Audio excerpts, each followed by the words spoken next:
Hey guys, and welcome back to my YouTube channel. So today I'm going to be talking about kind of like how to choose your A levels, especially if you're in year 11 going to year 12, or if you're in year 10 thinking about sixth form, thinking about the A level subjects that you want to do when you reach year 12. So I hope you guys enjoy it, and make sure to press a like and subscribe if you want more videos like this. So let's get started. One way that you should choose your subjects for A levels is based on the course that you want to do in university.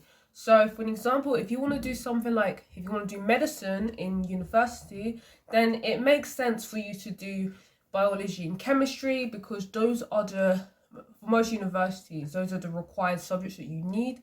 And I do know that some universities, they may also require you to do physics or maths, or some just don't. And I know that some universities, they don't really mind too much on your first subject, but they would want you to do, well, it is a requirement anyway for you to do biology and chemistry. It's also all about knowing what A-level subject requirements are needed for you to enter a course that you may want to do in university. So that is a key factor that should kind of determine what subjects that you are going to do or you plan to do in sixth form.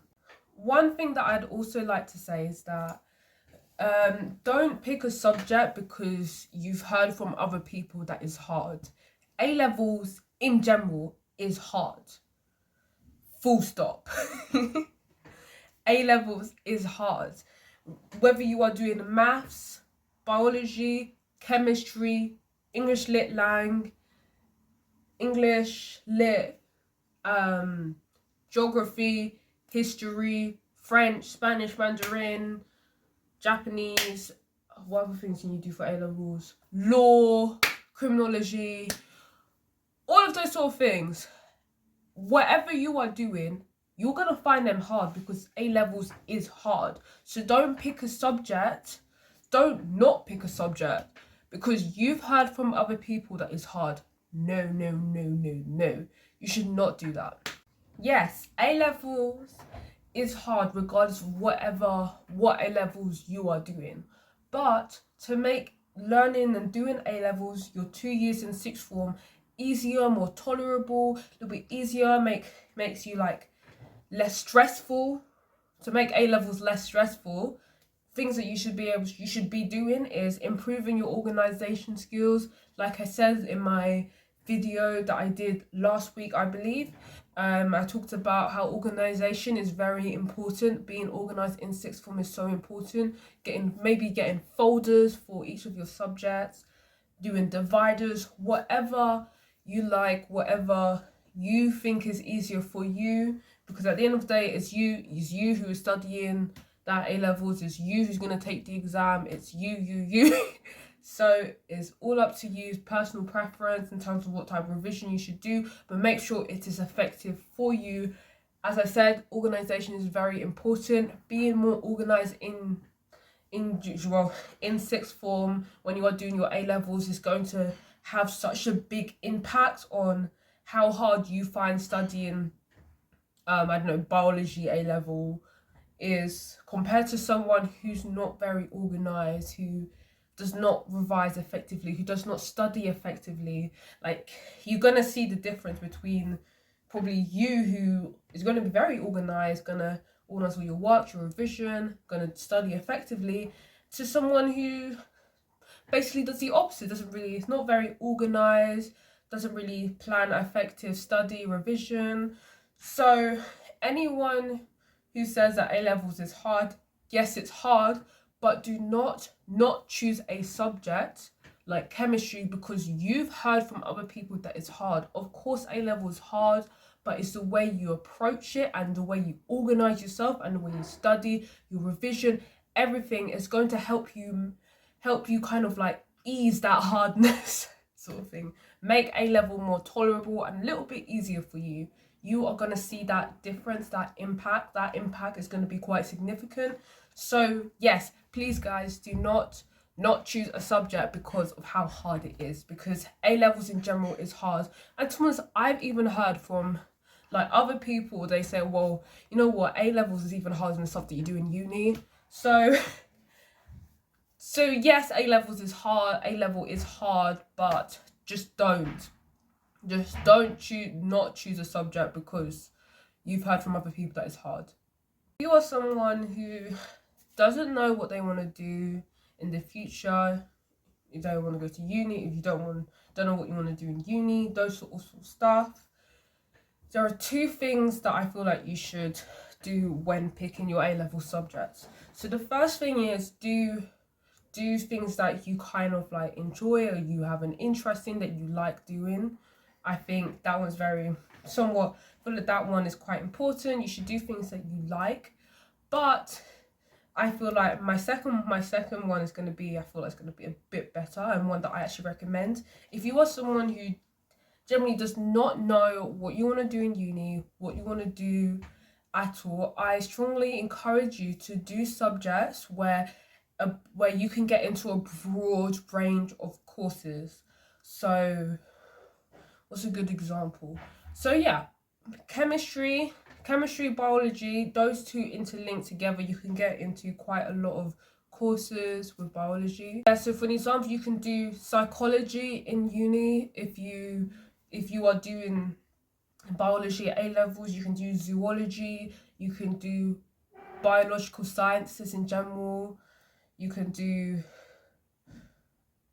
maybe genetics, microbiology. You can also even do sports science as well with biology. And also you can do forensic science with biology, but I feel like with forensic science you also need chemistry as well. But yeah, biology and chemistry, for an example, they can give you, they lead you into so many, like a broad range of careers or a broad range of courses. And let me even give you some lists for chemistry. So if you want to do, well, I mean, if you are doing chemistry or you are thinking of doing chemistry for A levels, there are so many careers you can get into with chemistry. So you can become an astronaut, you can do a lot of things with medicine, because medicine requires you to do biology and chemistry. So you can become like a surgeon, a psychiatrist, a GP. You can become a dentist as well. You can become an oceanographer, a pathologist, do biomedical sort of courses. You can become a biomedical engineer. You can become a dental hygienist, a dietitian, an ecologist, food scientist, environmental consultant, GP, meteorologist, microbiologist, mining engineer, pharmacologist, radiographer, vet, primary school teacher, secondary school teacher. And this is only just with chemistry. Well, not really just with chemistry, but that you can do with chemistry. Yeah, you can do with chemistry. Obviously, with some of these careers that you can get into, they also like require you to do another subject as well, which is most of the time biology or chemistry. No, biology or physics, depending on the sort of career you want to get into. But just by me just saying what type of career you can get into with chemistry A level just shows you the broad amount of courses, careers you can get into. And let me actually do some others because this is actually quite interesting. Let's do maths because I do maths anyway, so let's just look. So exactly the same thing with maths. A levels can get you into so many courses and can get you into many careers as well through those courses. So for an example, you can do economics and become an economist. You can do mathematics, but I feel like with mathematics you have to do math and further maths. So yeah, you can do chemistry. You can do biochemistry, chemistry, dentistry, medicine, physiotherapy, psychology, sports science, you can do architecture, biochemistry, biology,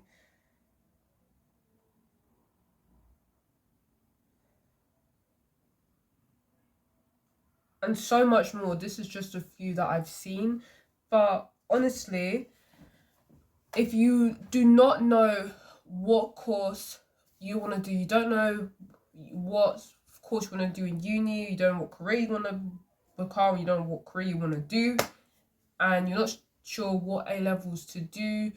You don't want to sort of be in a little bit of a regret, be like, oh my gosh, like maybe down the line you would have been like, oh my gosh, I really want to become an engineer, but the subject that I'm doing does not meet the requirements. It's not the required subjects I need to do.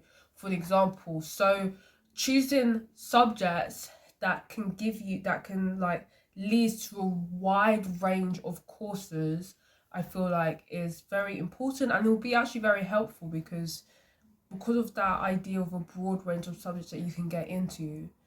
You have like a huge amount of options to choose for. You have loads of options to choose from rather than just picking subjects that are just based on that sort of one course or one sort of a few courses that you can get into with those subjects that you are doing, if that makes sense. I really encourage you, if you do not know what you want to do further down the line in university, whatever, I encourage you to do a broad range of subjects that will lead you, that can get into a broad range of courses, broad range of careers. And thank you guys for watching this video. I hope you guys really liked it and you enjoyed it and found it very good, hopefully anyway.